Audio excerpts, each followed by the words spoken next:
Well, hello and good morning and welcome to Old People This Week. My name is Jeff. That rascal handsome man there is Mike, and together we are the hosts of this podcast. Every Morning, week, Jeff. good morning, sir. Every week we endeavor to bring you the stories that you need to know going into the weekend so you sound smart when you're with your friends playing golf or uh, at the gym or, of course, at happy hour. Our favorite time of the day. That's where we do our research. If you are of the I'm falling down and can't get up school of aging, then this podcast probably isn't for you. We're looking for spry, smart, and mentally acute people like us to share in this experience. I'm going to get right to it today. There's many things. First of all, my announcement is that while I'm not officially retired by the corporation that I work for, Spectrum, I did have my going away party, Mike. Congratulations. And you survived.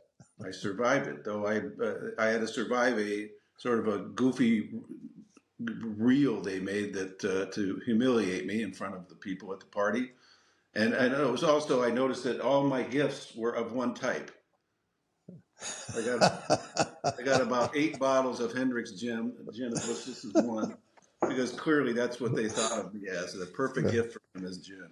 Or a desperate attempt on their part to silence you on your way out the door. I know where the skeletons are buried, so maybe that was maybe that was. And then the other thing I wanted to mention was that I was reading the latest AARP bulletin. Now, we generally don't talk about the AARP bulletin because we have other things that we talk about. Why would we? Yeah, why would we? But it did. The cover stories on this particular issue killed me. They were asking questions like, I don't know if you could see them. Are ice baths safe? Can my phone hurt my brain? Not if you're in an ice bath. Are sunburns that dangerous? Probably. Probably. A tick bite, should I worry? So these are all things that AARP is into and not necessarily huge issues for us. What does a tick look like? It's a little tiny brown speck. Problem is, by the time he's bitten you, it's too late. Sorry, too late. Yeah, they burrow into your hair and then they bite you and ruin your life. We don't have much hair to be burrowed into. No. That's why I keep mine short. I can identify ticks before they... I'm looking at if I see any tick bites on my head. All right. Well, the first thing we have to get into, as always, is the Golden Bachelor, because there's more updates. There are now details about the wedding of Gary Turner and Teresa Nist, who are getting married in the desert in La Quinta at the La Quinta Resort on January 4th. Yeah, a sighting. They were actually here scouting the premises, so they knew where to run and hide. They snuck into town on the 4th of December. They went and did basically a site survey at the resort to see where they're going to get married. And then the other question that came up in the article that I read was who was going to be the officiant. And what's interesting about that is that someone said, well, the officiant is going to be Jesse Palmer.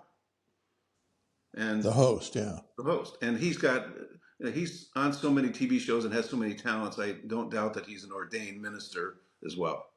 Yeah, he must have taken a break from his football career to become ordained. Well, he's got a career. I see him on the cooking channel too. I mean, he's literally all over the place. He's doing everything. He does the baking show. He does everything. Yeah. And then the question was, I don't know if you remember, there was one of the bachelorettes was a woman named Susan Knowles. Now, the Kardashian lookalike, right? Yes. Yeah. Exactly. Yeah. Not in a good way, by the way. No. The close-ups of the corrective surgery. Yeah. Oh my God, that was frightening. My wife really liked her on the show. I thought she was nice. She was the one who actually either got sick from or made the meatballs that everybody got sick from. Yeah, and let's stop that discussion right there. Yeah, right there. So, and then it also mentioned that the entire cast, all the bachelorettes are coming out for the ceremony, which should be interesting because the last two who were booted off, Leslie and Faith, are not going to be in a good place probably. Yeah, they'll be throwing something other than rose petals. They'll be throwing rocks. And then also, the last part that was interesting is that ABC they're going to pay for a honeymoon trip for Gary and Teresa to go to Italy after the ceremony. Yeah, Jerry was cranked up about that. I guess he's never been outside of Minnesota or in his, I don't know. No, he's from. He seemed pretty excited. Yeah, he's from Indiana. I guess that when you're in Indiana, that's about as far from Italy as you can be in terms of tourist destination. So that's it. That's the news, the breaking news on the Golden Bachelor update, and we'll be, of course, all over this as it happens in January when you and I try to break in and Barty crash and go to this event. We will. Stay tuned. Stay tuned, folks, because there will be live broadcasting in one form or another. Yeah, or maybe either from from the site event or else from jail. Yeah, it might be of us being handcuffed and escorted off the property, but it will still be interesting. Yeah, it'll be interesting. All right, well, let's switch gears here to the story that you brought to my attention, which from the very start, when you sent me the article, there was not only a picture, but a video of a person actually shaving their eyebrows with a razor. A how-to video.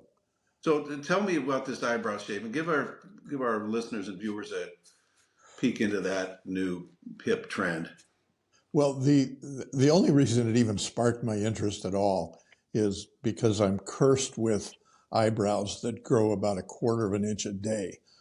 And if I don't trim them, they look like a Brillo pad affixed to my forehead. So I hate that. So it's, and I see this article about, is it time to start shaving our eyebrows and is it becoming a trend? Yes. And I was thinking hard. I don't remember seeing anyone recently, although admittedly I don't hang out in the goth or LBGTQ circles or the trans circles. Yeah. Right. So I don't see too many people with shaved eyebrows, but I haven't seen any. It's not so in my limited little sphere. It's not a trend, but I guess it goes back thousands of years. Apparently, it's something that's happened throughout history in various circles. Yeah, they had pictures of Elizabethan queens and pharaohs and all kinds of people with their eyebrows shaved. But it's a trend because it's like it's just another thing you can do, whether it's tattoos or whatever that you can do to your face to make you look distinctive, and it works. You know what? When you talk about your eyebrows growing like that, there was a guy who was a father on my son had on his soccer team, another dad. Yeah. Had hair that had eyebrows that were way out like this, and he had hair coming out all over his nose, ears, everywhere. It was a whole mess. So now that I've seen this article, I'm gonna send it to him, and maybe he'll get busy, do some trimming. Yeah, that's one of the FOGO symptoms is hair growing from places you never even knew you had places before. No, this is Mike. Mike's talking about he and I every week talk about FOGO, which is fear of getting old, and all of its manifestations, and which one of which is I discovered. Well, there's not only does hair grow where you don't want it to grow, but I got these cable coming out of my neck that were not there when I was younger. I can tell you that. So anyway, and that was also something that was going to come up later in our conversation today. I had read an article of which fighting the physical signs of aging is expensive for men, but for women in particular. So why do so many of us spend money to try to look younger? Well, it's vanity. I mean, obviously, we don't want to look ancient. Yeah, I mean, look at the cast of the women Gary didn't pick on the Golden Bachelor.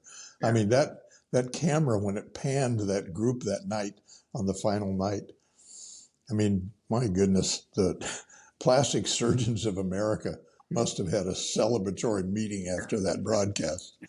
They were all, there was a standing ovation from the, from their section of the AMA to applauding those women.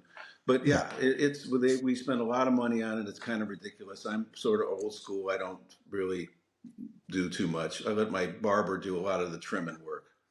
Yeah, well, when my wife watches our podcast, she goes, "Honey, you need to have those bags under your eyes taken care of." Yeah. And it's like, well, what do you mean? Yeah, what are you going to do with them? Yeah, Put them I in know a what drawer? it means. It means something. It has something to do with a scalpel, and I'm not doing it. Yeah, a needle and a scalpel, two things I don't want anywhere near me. A rabies needle. Yeah. That's an inside joke from another story we did of a woman who attacked her husband for looking at other women. She went after him with a rabies needle. So our next story is I read an article about Postal Service for the Dead, which is an eye-catching headline. But what it really is that it's kind of a cool, interesting thing, kind of a closure thing where if you want to send a letter to someone who's passed, there's actually a place in Los Angeles at a certain post office facility there in Lincoln Heights where you can either drop off or send your letter that's addressed to a loved one who's gone away, who's passed. And the article is actually kind of interesting because you can choose to send it and have it received in three ways. One is that it's just left sealed and unshared. Yeah. Two is that it's opened by this person. Her name is Janelle Ketcher, who started this thing. And Janelle can open it and read it. And then the third way is that you can put a star on it, which means that Janelle can open it, read it, and share it on her Instagram accounts, which I thought was kind of cool. Yeah, I mean, at first blush, it sounds really weird. But then you think about it, and it's probably pretty positively therapeutic. If you're of that mindset, it probably has some benefit. The one thing I wondered, though, is what does she ultimately do with this volume of letters? Because she must certainly get more than just a few. Yeah, I don't know. Maybe she takes photos of them and posts them and then destroys them, or I don't know, or maybe she just has a place to save them. Yeah, I don't know. I wonder if my creditors would try to come after me that way. They track down anything you mentioned in the letter. Yeah. Well, the other thing too, maybe she collects them, and ultimately, with some selective editing, it'd make a great book. I suspect that. I'm going to check out the Instagram site. I'll try to post it here, and then we can together go see what it looks like and read some of the letters. Yeah.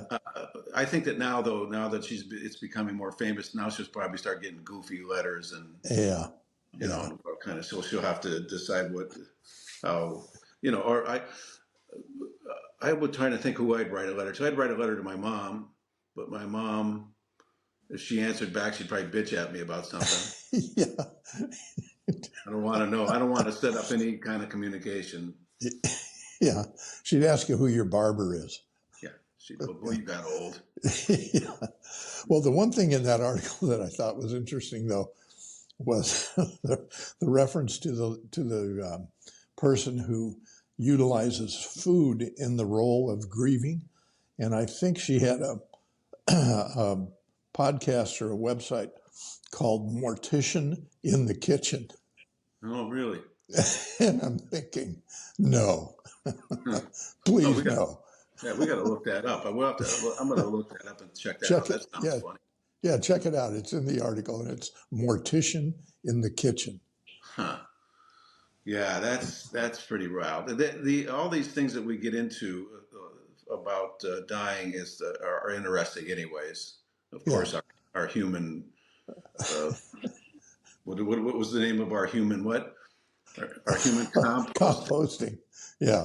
Well, Mortician in the Kitchen just I mean, I envision a quart jar of embalming fluid on a kitchen counter, and it's like, no, No. I don't want that to happen. Is it a mortician who happens to be a chef? Yeah, Okay. yeah, and yeah. So we'll have to check it out because Yeah, we'll check it out. was just like such a disconnect. Well, my cooking is often called, you know, Yeah. deathly. So I'm sort of a mortician in the kitchen, anyways. I stick to very few recipes that I know. I know you have your quail that you do. Love roast quail, absolutely. Right. You're Little a master homemade. roast quail, but I wouldn't necessarily wouldn't want you to make me, I don't know, something I'm steak. pretty good. I'm pretty good. You'll have to. We'll have to experiment a little bit. All right. We'll have you and your better half over, and I'll cook something, and then we'll do reverse it, and you can cook something for me. Okay, that's a deal. Mine has to I, do with mine has to do with pasta, by the way. okay.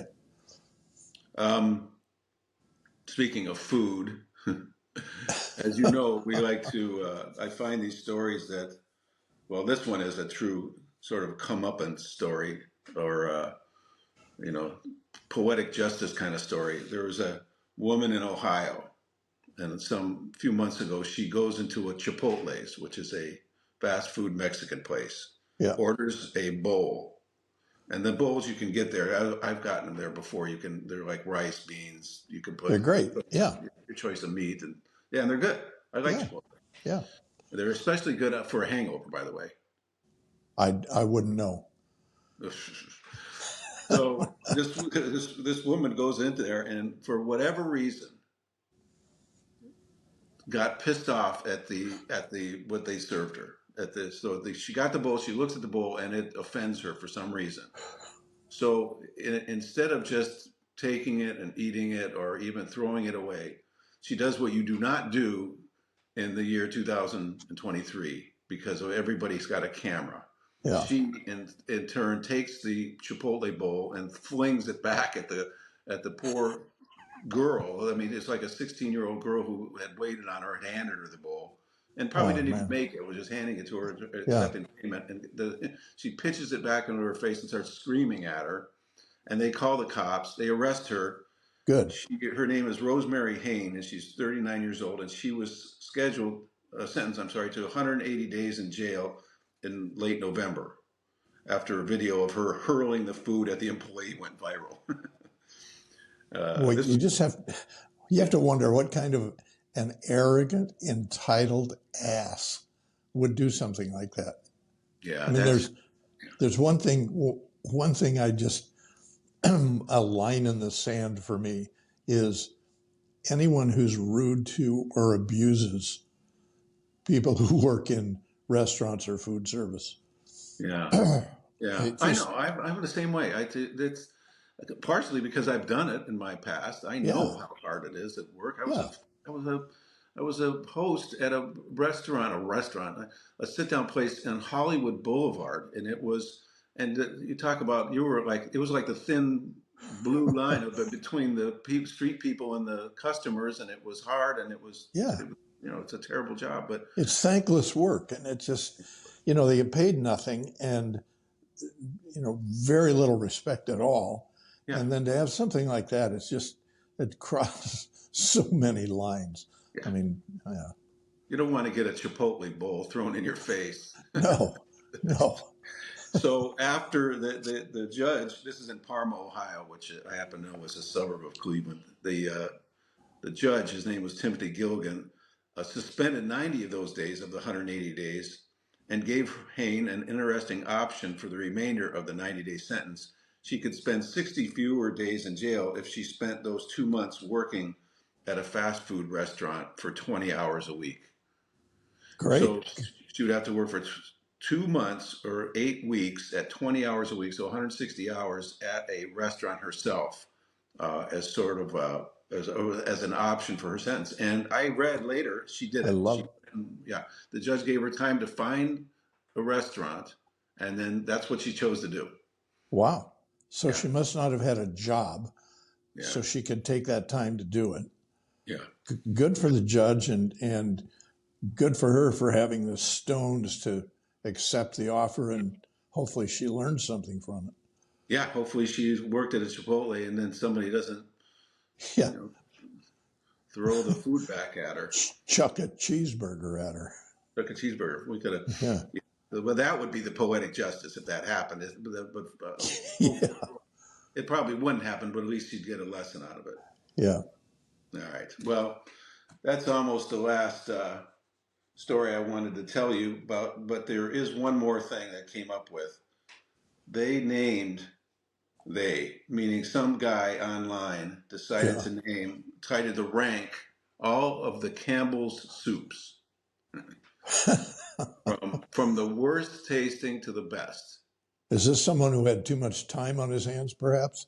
Who probably, or what expertise this person brings to this. No, the But guy runs into the living room. Honey, I have a great idea. yeah, I know. And then you know what the best tasting one was? If it's not chicken noodle, I don't care. It wasn't chicken noodle. Okay. It was tomato soup. Their famous tomato soup that you would have with your Grilled cheese sandwich. Yeah. Yes. But the noodle soup was up there as well. Okay. But the worst tasting one, ladies and gentlemen, drum roll please. The one that made this guy just practically not vomit, but he was pissed off about it. It's called the chunky split pea soup with ham. So, and as his description is, this soup is truly one of a kind, but unfortunately not for the right reasons. The smell of the soup after you heat it up is an omen for telling a mouthful of trouble. A peculiar, overwhelming chemical smell wafts from the bowl, likely from the natural smoke flavor that the soup offers unsuspecting eaters. The natural smoke flavor packs a debilitating punch, making the soup difficult to consume unless you have a powerful affinity for smokiness, and it leaves a bitter aftertaste in your mouth. So there's our two. Boy, sales will plummet. I'm half tempted next time I'm at our grocery store to pick up a can of this just to see, and I'll report back with you. Yeah, do me a favor on that.